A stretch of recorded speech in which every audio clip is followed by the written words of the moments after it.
प्रिय दर्शक, हमारे YouTube चैनल में हार्दिक स्वागत है। दोस्तों, सोमवार का व्रत भगवान भोलेनाथ के लिए किया जाता है। जो भी स्त्री अपने कुमारी अवस्था में भगवान शिव के 16 सोमवार व्रत करती है, उसे एक बहुत ही अच्छा पति मिलता है। यदि आप आर्थिक रूप से बुरी तरह संकट में फंसे हुए हैं, तो आपको सोमवार का व्रत करना चाहिए। 16 सोमवार व्रत कथा को शिवमनसाव्रत कथा भी कहा जाता है। ऐसा कहा जाता है कि इस व्रत को रखने से मनुष्य की सभी मनोकामनाएं भी पूर्ण हो जाती है। सोमवार का दिन भगवान शिव को समर्पित होता है।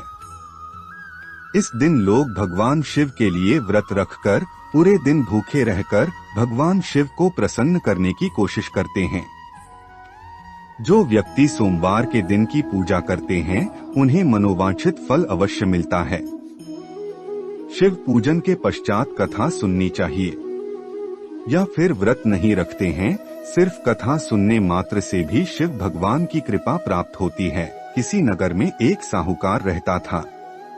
उसके घर में धन की कोई कमी नहीं थी, लेकिन उसकी कोई संतान नहीं थी, जिस वजह से वह बेहद दुखी था। पुत्र प्राप्ति के लिए वह भगवान शिव प्रत्येक सोमवार व्रत रखता था और पूरी श्रद्धा के साथ शिवालय में जाकर भगवान शिव और पार्वती जी की पूजा करता था। उसकी भक्ति देखकर मां पार्वती प्रसन्न हो गई और भगवान शिव से उस साहूकार की मनोकामना पूर्ण करने का निवेदन किया।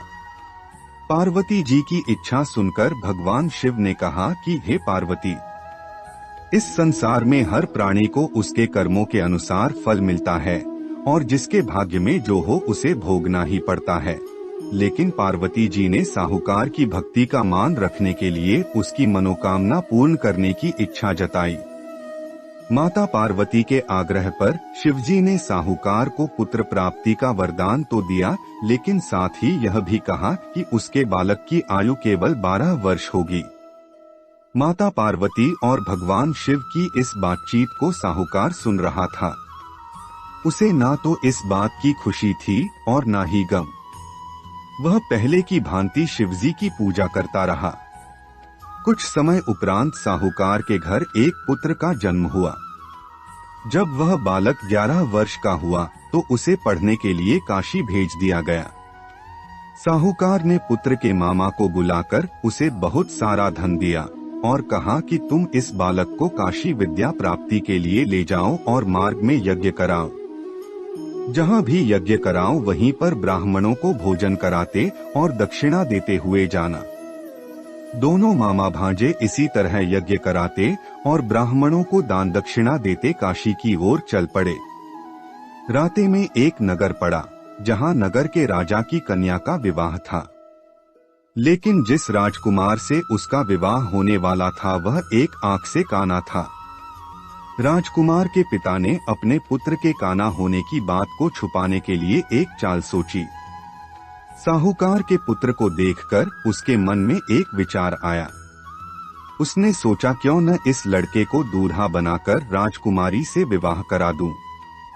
विवाह के बाद इसको धन देकर विदा कर दूंगा और राजकुमारी को अपने नगर ले जाऊंगा। लड़के को दूल्हे का वस्त्र पहनाकर राजकुमारी से विवाह कर दिया गया। लेकिन साहूकार का पुत्र एक ईमानदार शख्स था। उसे यह बात न्यायसंगत नहीं लगी। उसने अवसर पाकर राजकुमारी की चुन्नी के पल्ले पर लिखा कि तुम्हारा विवाह मेरे साथ हुआ है, लेकिन जिस राजकुमार के संग तुम्हें भेजा जाएगा, वह एक आंख से काना है। मैं तो काशी पढ़ने जा रहा हूँ। जब राजकुमारी ने चुन्नी पर लिखी बातें पढ़ी, तो उसने अपने माता पिता को यह बात बताई। राजा ने अपनी पुत्री को विदा नहीं किया, जिससे बारात वापस चली गई। दूसरी ओर साहूकार का लड़का और उसका मामा काशी पहुँचे और वहाँ जाकर उन्होंने यज्ञ किया। जिस दिन लड़के की आयु 12 साल की हुई, उसी दिन यज्ञ रखा गया। लड़के ने अपने मामा से कहा कि मेरी तबीयत कुछ ठीक नहीं है। मामा ने कहा कि तुम अंदर जाकर सो जाओ। दूल्हे का वस्त्र पहनाकर राजकुमारी से विवाह कर दिया गया। लेकिन साहूकार का पुत्र एक ईमानदार शख्स था। उसे यह बात न्याय संगत नहीं लगी। उसने अवसर पाकर राजकुमारी की चुन्नी के पल्ले पर लिखा कि तुम्हारा विवाह मेरे साथ हुआ है, लेकिन जिस राजकुमार के संग तुम्हें भेजा जाएगा वह एक आंख से काना है। मैं तो काशी पढ़ने जा रहा हूँ। शिवजी के वरदानुसार कुछ ही क्षणों में उस बालक के प्राण निकल गए। मृत भांजे को देख उसके मामा ने विलाप शुरू किया। संयोगवश उसी समय शिवजी और माता पार्वती उधर से जा रहे थे। पार्वती ने भगवान से कहा, प्राणनाथ, मुझे इसके रोने के स्वर सहन नहीं हो रहा।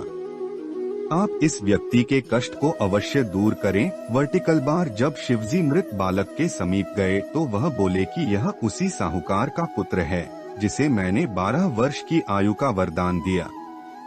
अब इसकी आयु पूरी हो चुकी है। लेकिन मातृभाव से विभोर माता पार्वती ने कहा कि हे महादेव, आप इस बालक को और आयु देने की कृपा करें, अन्यथा इसके वियोग में इसके माता पिता भी तड़प कर मर जाएंगे। माता पार्वती के आग्रह पर भगवान शिव ने उस लड़के को जीवित होने का वरदान दिया। वर्टिकल बार शिवजी की कृपा से वह लड़का जीवित हो गया। शिक्षा समाप्त करके लड़का मामा के साथ अपने नगर की ओर चल दिए। दोनों चलते हुए उसी नगर में पहुँचे जहाँ उसका विवाह हुआ था। उस नगर में भी उन्होंने यज्ञ का आयोजन किया। उस लड़के के ससुर ने उसे पहचान लिया और महल में ले जाकर उसकी आवभगत की और अपनी पुत्री को विदा किया। इधर भूखे प्यासे रहकर साहूकार और उसकी पत्नी बेटे की प्रतीक्षा कर रहे थे। उन्होंने प्रण कर रखा था कि यदि उन्हें अपने बेटे की मृत्यु का समाचार मिला तो वह भी प्राण त्याग देंगे, परंतु अपने बेटे के जीवित होने का समाचार पाकर वह बेहद प्रसन्न हुए। उसी रात भगवान शिव ने व्यापारी के स्वप्न में आकर कहा, हे श्रेष्ठी, मैंने तेरे सोमवार के व्रत करने और व्रत कथा सुनने से प्रसन्न होकर तेरे पुत्र को लंबी आयु प्रदान की है। जो कोई सोमवार व्रत करता है या कथा सुनता और पढ़ता है उसके सभी दुख दूर होते हैं और समस्त मनोकामनाएं पूर्ण होती हैं। गाय के शुद्ध कच्चे दूध को शिवलिंग पर अर्पित करना चाहिए। यह करने से मनुष्य के तनमन से जुड़ी सारी परेशानियां खत्म हो जाती है। इसके बाद शिवलिंग पर शहद या गन्ने का रस चढ़ाएं। फिर कपूर, इत्र, पुष्प, धतूरे और भस्म से शिवजी का अभिषेक कर शिव आरती करना करें। अपनी मनोकामना पूर्ति के लिए हृदय से प्रार्थना करना चाहिए।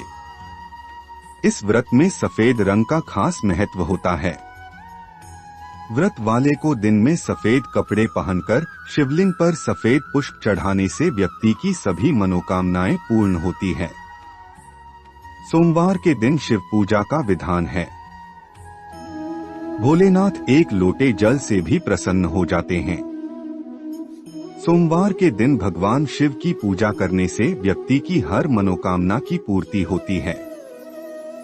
यदि भोलेनाथ की पूजा शिव मंत्र के साथ की जाए तो भाग्योदय के साथ रोजगार, उन्नति व मनचाहे जीवन साथी पाने की मनोकामना शीघ्र पूर्ण होती है। शिवलिंग पर जलाभिषेक के बाद गाय का दूध अर्पित करें। इससे तन, मन और धन संबंधी हर समस्या दूर होती है। शिवलिंग पर शहद की धारा अर्पित करें। इससे आजीविका, नौकरी व व्यवसाय से संबंधित सभी परेशानियों से छुटकारा मिलता है। लाल चंदन लगाएं व श्रृंगार करें। माना जाता है कि शिवलिंग पर चंदन लगाने से जीवन में सुख शांति आती है। इन उपायों के बाद यथाशक्ति गंध, अक्षत, फूल, नैवेद्य अर्पित कर शिव आरती करें। साथ ही शिव जी को अर्पित किए गए दूध, शहद को चरणामृत के रूप में ग्रहण करें और चंदन लगाकर मनोकामना पूर्ति हेतु भोलेनाथ से प्रार्थना करें। दोस्तों, अगर व्यक्ति हर सोमवार शिव जी की व्रत कथा सुनता है, उसे अपने जीवन में सुख शांति समृद्धि प्रदान करते हैं और वह व्यक्ति मोक्ष की प्राप्ति करता है। दोस्तों, इस चैनल का मकसद यही है, हिंदू सनातन धर्म ग्रंथ, ऋषि मुनि के प्राचीन रहस्य ज्ञान आप तक पहुँचे, जिसे आप अपने जीवन में लाभ उठा